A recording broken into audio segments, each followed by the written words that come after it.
우선 저희 말씀하신 것처럼 릴리하고의 또 미팅이 잡혀 있어서 저희가 파트너를 맺은 그 라이센싱 리뷰도 하고 다른 플랫폼 또는 파이프라인 확장 가능성에 대해서도 좀 딥하게 또 얘기하는 그런 시간이 될 것 같습니다.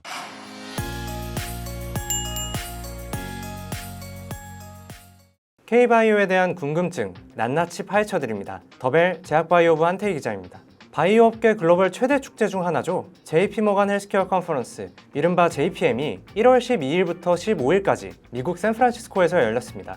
올해 JPM은 약 1,500개의 제약바이오 헬스케어 기업과 8,000명 이상의 업계 관계자가 현장을 찾았는데요. 더벨이 그 현장에 직접 다녀왔습니다. 올해로 44주년을 맞은 JPM은 1983년 미국 투자은행 H&Q가 연 소규모 바이오 기업 설명회가 시초입니다. H&Q가 체이스에 인수되고 이후 JP모간과 합병되며 지금의 규모와 명성을 갖추게 됐는데요. 매년 같은 장소, 샌프란시스코 웨스틴 세인트 프란시스 호텔에서 열리는 것도 JPM만의 특징이죠. JPM은 아스코, AACR 등 일반적인 바이오 학술 컨퍼런스와는 성격이 다릅니다. 각 기업의 최고 경영자나 최고 재무 책임자가 나서 자본시장 관점에서 바이오 기술을 해석하고 기술 이전, 전략적 투자 M&A 등 실제 거래로 연결하는 데 초점을 두죠. 올해 JPM에서 가장 주목받은 이슈는 단연 AI였는데요. 엔비디아는 글로벌 시총 1위 빅파마인 일라이 릴리와 향후 5년간 총 10억 달러 한화 1조 4,800억 원을 투자해 세계 최초의 AI 공동혁신 연구소를 설립한다고 밝혔습니다. 노보노디스크가 GLP-1 계열 비만 치료제 위고비의 경구용 버전을 이달 미국에 출시하면서 비만 치료제의 보편화 역시 올해 핵심 화두로 떠올랐습니다. JPM은 규모만 보면 비슷한 시기에 열리는 CES보다 상대적으로 작게 느껴질 수도 있는데요. 하지만 업종 간 차이를 차치하더라도 이유가 분명합니다. JPM이 철저히 초청 중심 비공개 행사이기 때문이죠. 주최 측은 업계 선도 기업 500여 곳만을 공식 초청해 발표 기회를 부여하는데요. 국내 기업은 2011년 녹십자가 처음 발표 기업으로 초청받았고 이후 한미약품과 유한양행, 셀트리온, 삼성바이오로직스 등으로 확대됐는데요. 올해는 총 6개 국내 기업이 발표 무대에 올랐습니다. 삼성바이오로직스, 셀트리온은 행사 둘째 날 메인 무대인 그랜드볼룸에 섰는데요. 삼성바이오로직스는 인적 부담 후 순수 CDMO 기업으로서의 경쟁력을 강조했고 셀트리온은 바이오시밀러를 넘어 신약 개발과 CMO 사업 확장을 본격화하겠다는 전략을 제시했습니다. 마지막 날 에이펙 트랙에서는 빅파마 화이자가 기술 이전 파트너사 메세라를 인수하며 함께 주목받은 D&D 파마텍, 파트너사 MSD의 키트루다 SC 품목 허가로 상업화 의약품을 확보한 알테오젠 등이 발표에 나섰습니다. 이외에도 보툴리눔 톡신 레티보의 미국 직판에 나선 휴젤, 스킨부스터 주베룩으로 알려진 바임도 연단에 올라 K뷰티의 경쟁력을 알렸습니다. 발표 기업뿐만 아니었는데요. 다양한 국내 기업들이 JPM 현장을 찾아 연일 사업개발 미팅을 이어갔습니다. 더벨은 현장에서 국내 바이오 기업 경영진들을 직접 만나 이야기를 들어봤습니다. 인보사로 알려진 TGC의 상업화를 앞두고 있는 전승호 코오롱 티슈진 대표, 일라이 릴리와 플랫폼 딜을 기반으로 최근 성공적으로 상장을 마무리한 이성욱 알지노믹스 대표, 빅파마 사노피와 조단위 빅딜로 주목받은 윤승용 아델 대표까지 현장의 이야기를 속속히 들어봤습니다. 안녕하세요. 코오롱 티슈진 및 코오롱 제약의 대표를 맡고 있는 전승호라고 합니다. 만나 뵙게 돼서 반갑습니다. 이번에 또 코오롱 티슈진한테 되게 또 의미 있는 한 해일 것 같습니다. 어쨌든 올해 임상 3상 톱라인 발표도 있고 여러 가지 상업화 준비들을 좀 하셨을 텐데 이번에 JPM 와서 좀 어떤 논의하셨는지 좀 말씀 한번 부탁드릴게요. 일단 JPM 와서 JPM 컨퍼런스에서 이제 다양한 회사들의 IR도 듣고요. 그리고 이제 미팅도 했는데 일단은 현장에서 가장 큰 느낀 점은 어떤 경기의 파괴가 아닌가. AI와 디지털 테크가 바이오와 이제 결합하면서 신약 개발의 속도가 더 빨라지고 뿐만 아니라 이제 모달리티와 타겟의 깊이가 더 고도화될 거라고 예측을 했습니다. 또 AI도 AI였지만 사실 올해도 사실 비만 치료제가 굉장히 핫했잖아요. 경구용 GLP-1이 어쨌든 올해 이번 달부터 미국에서도 상업화가 되면서 여러 가지 시장 변화가 있는데 사실 비만이 또 지금 코오롱이 공략하고 있는 골관절염 쪽 치료의 사실 원인 중에 하나라고 또 알려져 있어서 좀 이런 관점에서 이제 코오롱이 접근할 때 어떤 좀 연계가 될 수 있을지도 좀 궁금해서. 일단은 그 GLP-1 등의 이제 비만 치료제 등장과 이제 관련 임상이 진행되면서 어떤 OA 환자들이 더 많이 진단이 될 것 같아요. 그러니까 환자풀이 훨씬 더 많아질 것 같고요. 특히 이제 그 미국에서 보통 비만 치료제 임상에 참여했던 환자들의 BMI가 최소 30에서 보통 평균 36 정도 된다고 해요. 그러니까 우리가 상상하기 어려운 정도의 굉장히 고도 비만 환자들이 많은데 결과에 보면 알겠지만 그 임상 종료 후에 보니까 OA의 증상이나 어떤 통증이 많이 경감이 됐어요. 그러니까 성공적인 임상이죠. 근데 이게 나중에 이제 살이 빠지면 계속 쓸 수가 없잖아요. 예, 그럴 때는 이제 TGC처럼 관절 환경을 완전히 항염증 환경으로 바꿀 수 있는 그래서 그런 약이 필요하고요. 그리고 나중에 또 약을 끊으면 다시 또 재발할 수 있죠.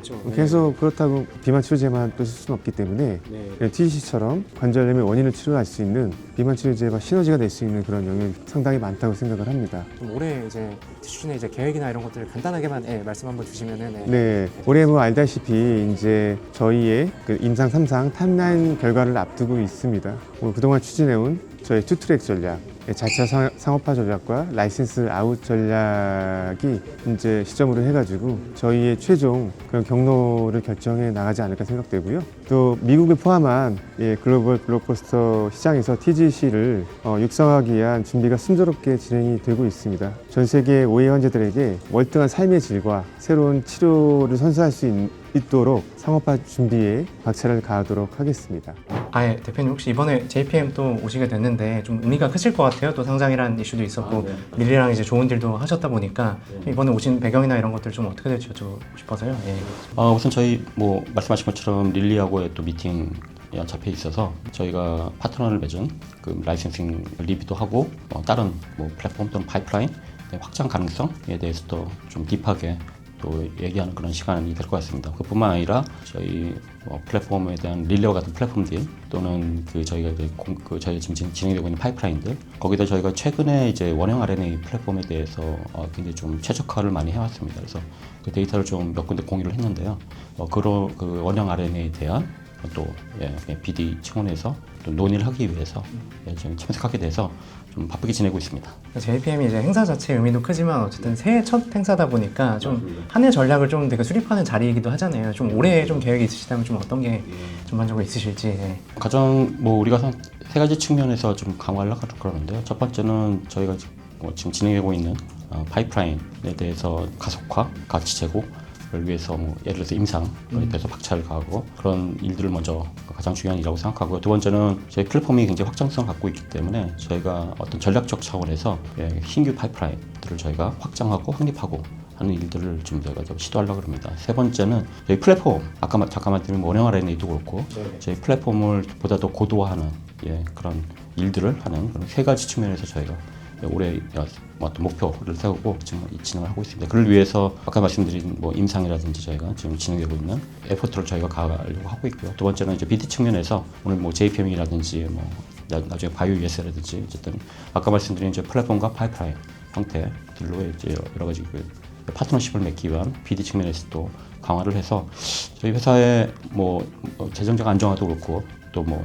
여러분 주주분들뿐만 아니라 저희 회사의 어떤 가치 제고 등에 굉장히 힘쓰고 더 나아가서 감히 뭐 저희가 글로벌 기업으로 입지를 나아가기 위한 발판을 또 공고히 하는 그런 자리, 그런 해가 되지 않을까 이렇게 생각하고 있습니다. 저는 주식회사 아델의 대표를 맡고 있는 윤승용입니다.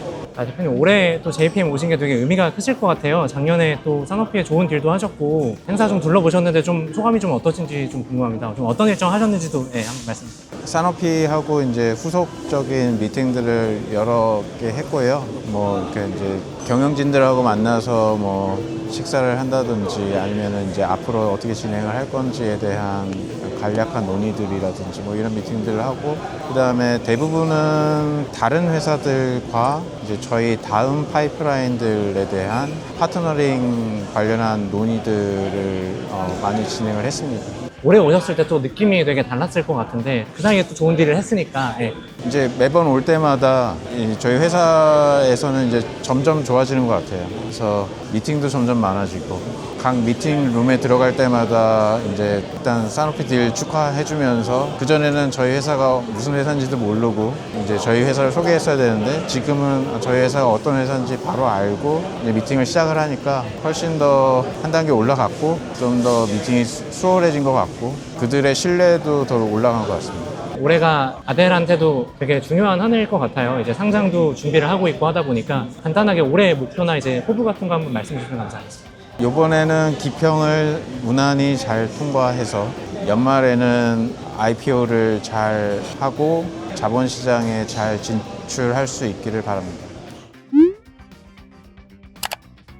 올해 JPM에서는 본 행사장 발표 외에도 바이오텍 쇼케이스, 글로벌 IR, 코리아나잇 등 다채로운 부대 행사가 함께 열렸는데요. 특히 국내 바이오업계 관계자들의 네트워킹 행사인 코리아나잇은 등록 인원이 작년 700명 수준에서 올해 1,500명까지 2배 이상 늘었습니다. 서진석 셀트리온 대표, 윤웅섭 일동제약 회장, 이동훈 SK바이오팜 사장 등 국내 제약바이오업계 오너와 CEO들도 현장을 찾았죠. 역대 최대 기술 수출 실적을 기록한 K바이오에 대한 관심이 그만큼 높아졌다는 의미일 텐데요. 바이오업계 글로벌 최대 축제 중 하나인 JPM에서 K바이오의 존재감이 갈수록 커지길 기대해봅니다. 앞으로도 국내 제약바이오 기업들의 소식을 빠르게 전해드리겠습니다. 감사합니다.